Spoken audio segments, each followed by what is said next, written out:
નમસ્તે મિત્રો, આજે આપણે વાત કરવાના છે દિયરે ઓફિસમાં કામ કરતી છોકરી સાથે લગ્ન કરવાની ના પાડતા બનેલી ઘટના।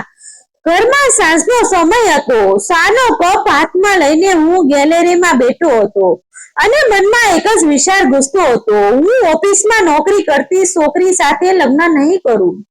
આ વિચાર માત્ર એક મત નહોતું, પણ મારા જીવનનો એક મક્કમ નિર્ણય બની ગયો હતો। મારા માટે ઘર એટલે શાંતિ, સંસ્કાર અને સંબંધોનું મર્મ સમજતી વ્યક્તિ, અને મને લાગતું હતું કે નોકરી કરતી છોકરીઓ એ બધું સંભાળી શકશે નહીં। આ વાત મેં ઘણી વખત મારા મિત્રો અને પરિવારોને કહી હતી, અને દરેક વખતે આ વિષય પર ચર્ચા પણ થઈ હતી, પણ કોઈ મારી વાત સાથે સંપૂર્ણ સહમત નહોતું। એ સમયે ઘરમાં ભાભીનો અવાજ આવ્યો, અરે શું વિચારોમાં ખોવાઈ ગયો છે, આવને થોડી વાત કરવી છે। હું અંદર ગયો ત્યારે ભાભી સાથે ભાઈ પણ બેઠા હતા। વાતાવરણ થોડું ગંભીર લાગતું હતું। મેં પૂછ્યું, શું થયું? ભાભીએ થોડું સ્મિત કરીને કહ્યું, એક સારી વાત છે તારા માટે। હું અંદરથી સમજી ગયો કે વાત લગ્નની જ હશે। ભાભીએ ધીમે ધીમે વાત શરૂ કરી, મારી એક બેન છે, ખૂબ સારી છે, સંસ્કારી છે, અને સૌથી મહત્વની વાત છે તે નોકરી કરે છે। આ સાંભળતા જ મારું ચહેરું થોડી વાર માટે ગંભીર થઈ ગયું। મેં તરત જ જવાબ આપ્યો, ભાભી તમે જાણો છો ને મારી વિચારધારા, હું ઓફિસમાં નોકરી કરતી છોકરી સાથે લગ્ન નહીં કરું। ભાભી થોડી મૌન રહી, પછી થોડી મજાકમાં પણ ગંભીરતા સાથે બોલી, ભલે મારી બેન હોય પણ તારે તેની સાથે જ લગ્ન કરવાના છે।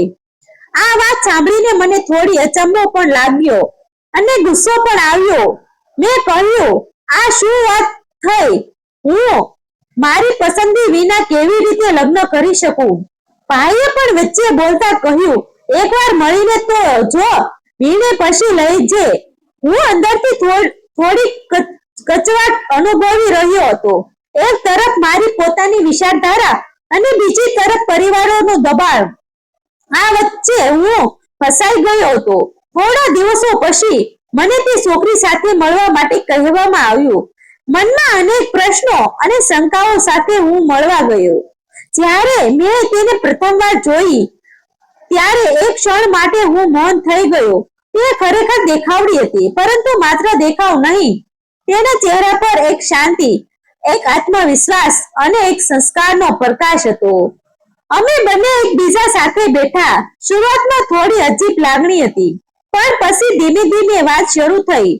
તે બોલી, મને ખબર છે કે તમને નોકરી કરતી છોકરી પસંદ નથી। હું થોડી વાર માટે ચોંકી ગયો, પણ મેં હા પાડી। તે સ્મિત સાથે બોલી, પણ તમે ક્યારે વિચાર્યું છે કે નોકરી કરતી છોકરી પણ ઘર સંભાળી શકે?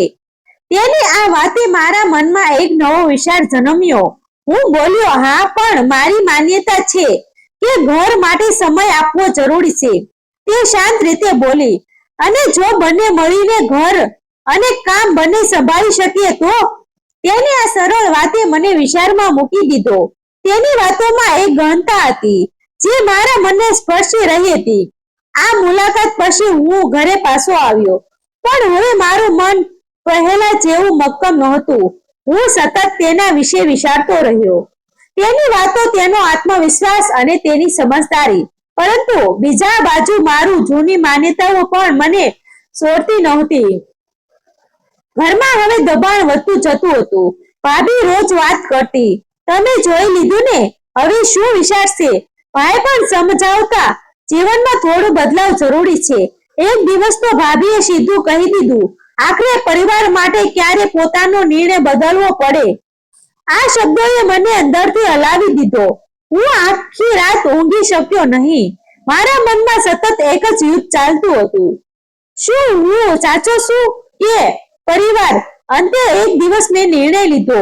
મેં વિચાર્યું કે કદાચ જીવનમાં દરેક વસ્તુ પોતાની ઈચ્છા મુજબ નહીં મળે, અને કદાચ આ સંબંધોમાં કંઈક ખાસ હશે જે હું હજુ સમજી શક્યો નહીં। આ બોલ્યા પછી જીવન એકદમ બદલાઈ ગયું એવું મને લાગતું હતું, પરંતુ ખરેખર બદલાવ તો હવે શરૂ થવાનો હતો। લગ્નની તૈયારીઓ શરૂ થઈ ગઈ। ઘરમાં ખુશીનો માહોલ હતો. સગા સંબંધીઓના અવાજો, હાસ્ય અને ઉત્સાહ વચ્ચે હું ક્યાંય અંદરથી શાંત હતો. શાંત એટલે ખુશ નહોતો, પણ વિચારમાં ગરકાવ હતો. દરેકને લાગતું હતું કે હું બહુ નસીબદાર છું. સુંદર, સમજદાર અને સારી નોકરી કરતી પત્ની મળવાની છે. પણ મારા મનમાં હજુ પણ એક જ અજાણ્યો ડર હતો. શું આ નિર્ણય સાચો છે? લગ્નનો દિવસ આવ્યો. ધૂમધામથી વિધિઓ થઈ. બધા ખુશ હતા. જ્યારે મેં મંડપમાં તેને જોઈ, તે લાલ સાડીમાં ખૂબ સુંદર લાગી રહી હતી. પણ તેની આંખોમાં પણ થોડી ગભરાટ હતી. સાહેબ, તે પણ આ સંબંધને લઈને વિચારમાં હશે. ફેરા થયા, વસનો લેવાયા અને એક નવા સંબંધોની શરૂઆત થઈ ગઈ. લગ્ન પછીના પ્રથમ દિવસો સામાન્ય રીતે મીઠા હોય છે, અને અમારા માટે પણ એ જ હતું. તે ઘરમાં બધાને ખૂબ જ માન આપતી, વહેલી સવારમાં ઉઠીને કામમાં હાથ વાળતી અને સાથે સાથે પોતાની નોકરી પણ સંભાળતી. હું આ બધું જોઈ રહ્યો હતો, પણ મારા અંદરના શંકાના વાદળો હજુ દૂર થયા નહોતા. એક દિવસ સવારમાં તે ઓફિસ જવા માટે તૈયાર થઈ રહી હતી. મેં થોડું કડક અવાજમાં પૂછ્યું, તમે રોજ ઓફિસમાં જશો? ઘરના કામ શું? તે શાંતિથી મારી તરફ જોઈને બોલી, ઘર પણ આપણું છે અને કામ પણ જરૂરી છે. બંને સાથે સંભાળી લઈશું. તેને આ વાતમાં વિશ્વાસ હતો, પણ મને એ સ્વીકારવું મુશ્કેલ લાગતું હતું. સમય પસાર થતો ગયો. એક બાજુ તે ખરેખર ઘર અને ઓફિસ બંને સંભાળતી હતી, અને બીજી બાજુ હું હજુ પણ ક્યારે તેના પર શંકા કરતો, ક્યારે ગુસ્સે થઈ જતો. એક દિવસ તો વાત એટલી વધી ગઈ કે મેં ગુસ્સામાં કહી દીધું, મને આવી જીવનશૈલી પસંદ નથી. મેં તો પહેલા જ કહ્યું હતું કે નોકરી કરતી છોકરી સાથે લગ્ન નહીં કરું. મારા આ શબ્દોએ તેને અંદરથી તોડી નાખી. તેની આંખોમાં આંસુ આવી ગયા, પણ તે કંઈ બોલી નહીં.